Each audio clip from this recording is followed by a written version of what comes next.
পর্যায়ে কতল করে জাহান্নামে পাঠিয়ে দিলেন।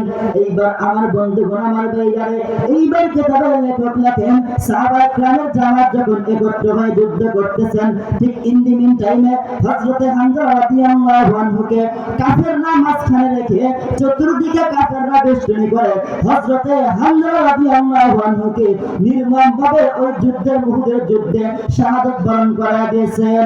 আমার বন্ধুগণ, আমার ভাইয়ারে, আল্লাহর নবীর সাহাবী এইবার হযরতে হামজা রাদিয়াল্লাহু আনহু যুদ্ধের ময়দানে শহীদ হয়ে গেলেন। আমার বন্ধুগণ, যুদ্ধ যখন এক পর্যায়ে শেষ হয়ে গেল, এইবার আল্লাহ রাসূল সাল্লাল্লাহু আলাইহি ওয়াসাল্লাম এইবার ডাক দিয়ে বলতেছেন যে, রে আমার সাহাবীরা শোনো, যুদ্ধের ময়দানে যেই যেই সাহাবায়ে کرام শহীদ হয়েছেন লাশগুলো নিয়ে আসো। আমি নবী বলে দিলাম তাদেরকে আমি বিনা গোসলে দাফন করা দেব। আমার বন্ধুগণ, আমার ভাইরা, হযরত হামজা রাদিয়াল্লাহু আনহুর সাহাবায়ে کرام খুঁজে পান নাই। এইবার যখন সাহাবায়ে کرامের জামাত যখন একত্র হয়েছেন, সকল লাশগুলো নিয়ে আসছেন, কিন্তু হযরত হামজার লাশ খুঁজে পান নাই। আমার বন্ধুগণ, আমার ভাইরা, আল্লাহ নবী বসা আছেন, সকল সাহাবায়ে کرام যারা শহীদ হয়েছেন লাশগুলো সামনে আছেন। এইবার আল্লাহ রাসূল বলতেছেন, দেখো কে কে ইন্তেকাল করছেন, শহীদ হয়েছেন। ঠিক ইন দি মিন টাইমে একটা মহিলা আসছেন। মহিলা আসার পর এইবার বলতেছেন, ইয়া রাসূলুল্লাহ, ইয়া হাবিবাল্লাহ, আমার স্বামী এই যুদ্ধের ময়দানে এসে শহীদ হয়ে গিয়েছেন। আর সব সাহাবীকে আপনি যদিও বিনা গোসলে দাফন করায় দিবেন, কিন্তু আমার স্বামীকে আপনি বিনা গোসলে দাফন করাইতে পারবেন না। আল্লাহ রাসূল বলতেছেন, না গো তুমি কে?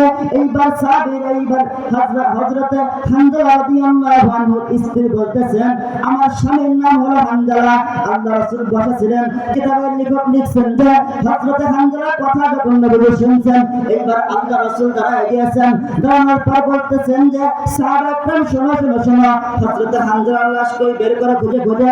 আমার বন্ধুগণ, আমার ভাইরা, এইবার কিতাবের লেখক লিখছেন যে সাহাবা کرامের জামাত যখন একত্র হয়েছেন, হযরত হামজা রাদিয়াল্লাহু আনহুর লাশ খোঁজার জন্য খুঁজতে খুঁজতে হযরত হামজার লাশ যখন সাহাবা کرام পেয়ে গেলেন, এইবার সাহাবা کرام লক্ষ্য করিয়া দেখতেছেন যে হযরত হামজা রাদিয়াল্লাহু আনহুর কান বেজা, হযরত হামজা রাদিয়াল্লাহু আনহুর চুল বেজা দেখা যায়, নাক বেজা দেখা যায়, চোখের ভুরু বেজা দেখা যায়।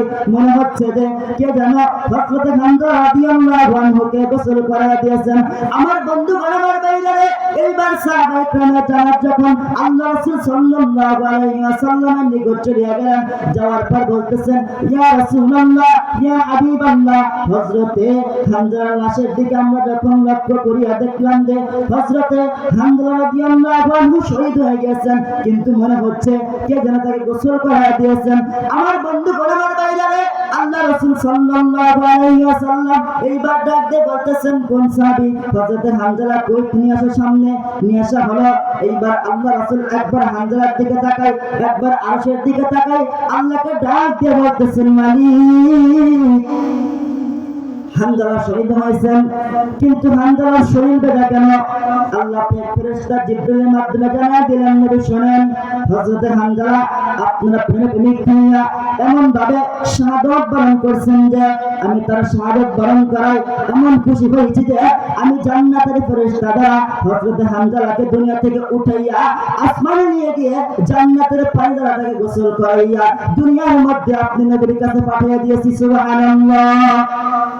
এই জন্য রাসূল বলেন যে লা ইউমিনু আহাদুকুম হাত্তা আকুনা হাব্বা ইলাইহি মিন ওয়ালিদিহি ওয়া ওয়ালাদিহি ওয়া আন-নাস আজমাইন। নিজের জীবনের চাইতে, আহাল পরিবারের চাইতে, সন্তানের চাইতে যতক্ষণ না পর্যন্ত তুমি তোমার নবীকে না ভালোবাসতে পারবা, ততক্ষণ পর্যন্ত পাক্কা মুমিন হইতে পারবা না।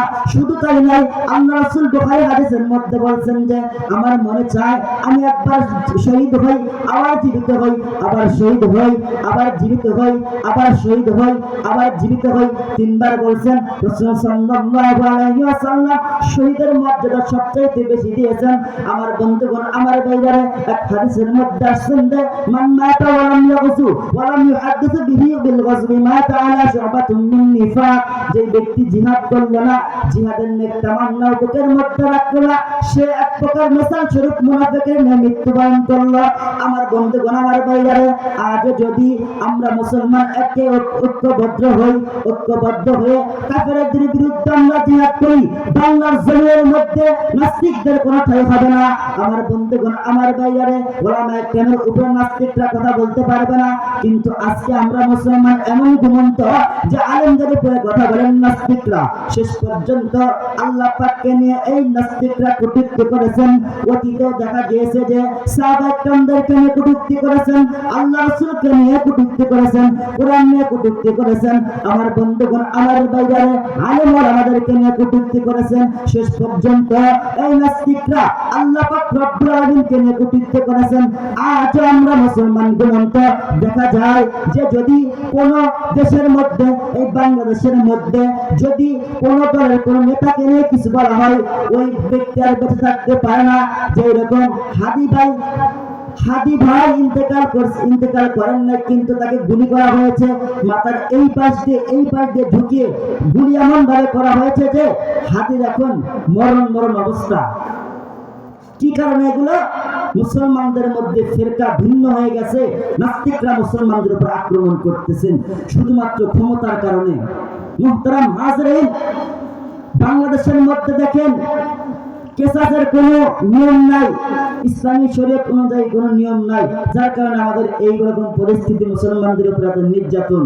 মুহতারাম হাজরিন, আমরা যদি ঐক্যবদ্ধ থাকতে পারি তো হযরতে হামজা রাদিয়াল্লাহু আনহু যেরকম ভাবে শাহাদাত তামান্না বুকের মধ্যে রাখছেন, আমরা রাখতে পারবো। শুধু তাই নয়, জিহাদের ময়দানে যখন আমরা যাব, আমাদেরকে সাহায্য করবেন আল্লাহ। দেখেন না, খাইবারের যুদ্ধে বিজয় হয় না, বারবার সাহাবায়ে কেরামরা যুদ্ধ করতে যায়, যুদ্ধে বিজয় হয় না। আল্লাহ রাসূল রাত্রিবেলায় ইশার নামাজের পর বলতেছেন যে সাহাবায়ে কেরাম শোনো, আগামী কালকে আমি এমন একজনের হাতে এই ইসলামী ঝান্ডা উঠিয়ে দেব যে খাইবারের যুদ্ধে ওই দুর্গ জয় করে নিয়ে আসবেন। সুবহানাল্লাহ। সাহাবায়ে কেরাম খুব চিন্তিত।